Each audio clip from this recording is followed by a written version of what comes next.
What's up, everybody? It's your boy Eddie here, and I'm back with another episode of King's Court. And about 2 hours ago, news just broke out. Kevin Durant just expressed to the Brooklyn Nets general manager that he would like to be traded. And of course, the whole sports world is shook, not just the NBA. Everyone's talking about this, and it's a big deal because Kevin Durant is still one of the top 5 players in the National Basketball Association, and he's quite possibly the greatest scorer that's ever lived. So, what exactly does this mean? Now, a lot of people are just gonna be like, "Oh, come to our team, come to our team, come on, hey, owner of our franchise, let's work a trade to get Kevin Durant." But on a huge perspective, what does this mean to the NBA? What does it mean for the future of the NBA? What does it mean for the next season of the NBA? After all, Kevin Durant has 4 years left in his contract, and for him to say, trade me, when he still has 4 years under contract, that's a huge guarantee you're getting from Kevin Durant. You're going to take him all the way until he's past his prime. People argue he's already past his prime, but we'll let the years speak for themselves. But 4 years of a guaranteed Kevin Durant, that's insane. And here's what I'm building up to, essentially. Obviously, Kevin Durant doesn't want to play for a team that's rebuilding. Kevin Durant doesn't want to play for a team that's barely getting their legs. Kevin Durant wants to play for a contender. So it's obvious right now that Kevin Durant is going to go to a team that's stacked, loaded. And of course, there is thankfully some balance in the universe that with Kevin Durant comes a big asking price. Brooklyn, if they're smart, they're going to ask for a lot to get reimbursed from Kevin Durant's last 4 years of his contract. Last 4 years. But what Kevin Durant has, what Kevin Durant brings to a team, it's a lot. So it'd be wise for Brooklyn to ask for a lot back. After all, not you, but Brooklyn was once the team that gave up a lot to get a bunch of old guys from the Celtics. So here's what Brooklyn should be asking for: picks. Rebuild the whole team again. You had a good young squad, and they're all gone now. D'Angelo Russell, Karis LeVert, Spencer Dinwiddie, Jared Allen, Joe Harris, still relatively young. They had a squad that finally put Brooklyn back on the map, and they just decided, all right, let's blow this up. Let's get Kyrie and Kevin Durant, and here we go.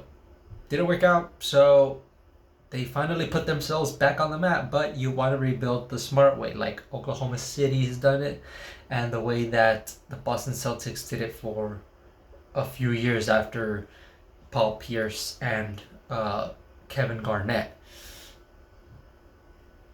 And like I said, Kevin Durant is going to want to go to a big team. So here's what it's going to look like. A team is going to be really stacked, and it's going to be like a trio or a 4 quad, I guess, team. Say the Clippers. Paul George, Kawhi Leonard, John Wall, Kevin Durant. That's relatively 4 box office guys that's going to get attention.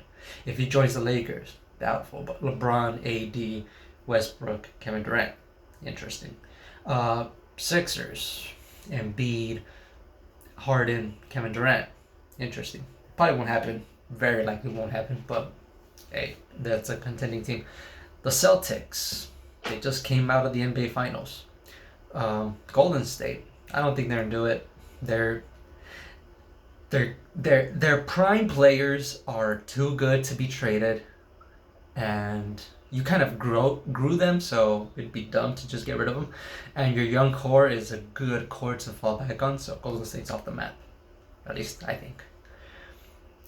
Miami, what is it? Jimmy Butler, Bam Adebayo, I guess Kyle Lowry if you want to consider him an all-star. Put Kevin Durant there. Ooh. The Mavs, already they got Luka, and I forgot the guy they just got that's a scorer. Can't remember. But obviously Spencer Dinwiddie's still there. They got someone else, but I just can't. It slipped my mind already. That'd be a good team. For an offensively loaded team, that's a good team. Who else we got? We also got Phoenix. That's a place he wants to play. Chris Paul, he's still really good.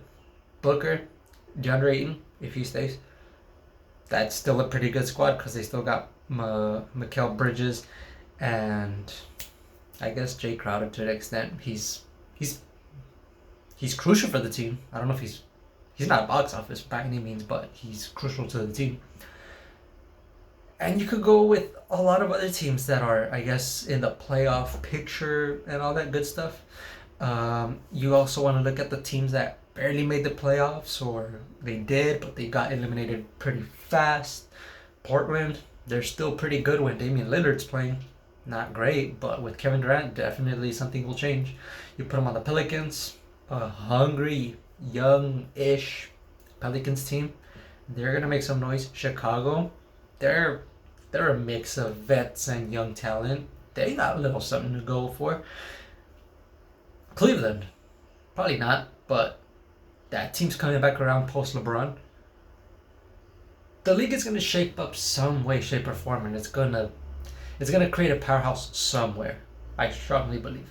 Assuming of course the relationships work out, the coach is I guess firm with his team. You can't put a bunch of all-stars in one team and have a lackluster coach. You gotta have one that puts everyone's egos in check.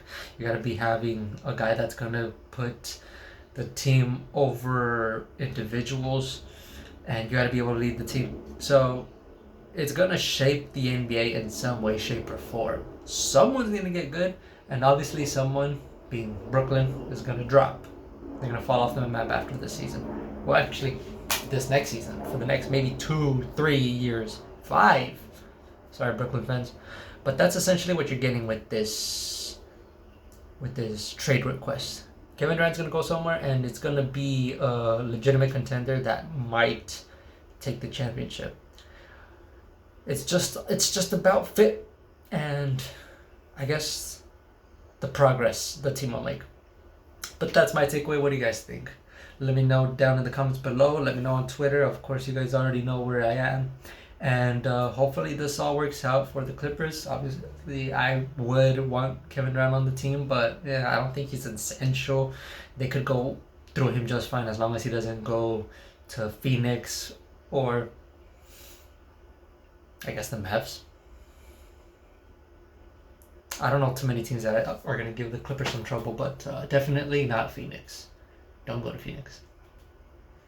Well, I don't want to make this video too long because it takes forever to upload, so I'll be on my way, and you guys keep in touch with how the NBA is going to shape out over the next few weeks. So keep an eye on that. You'll know where to find me. I'm out. Thanks for listening.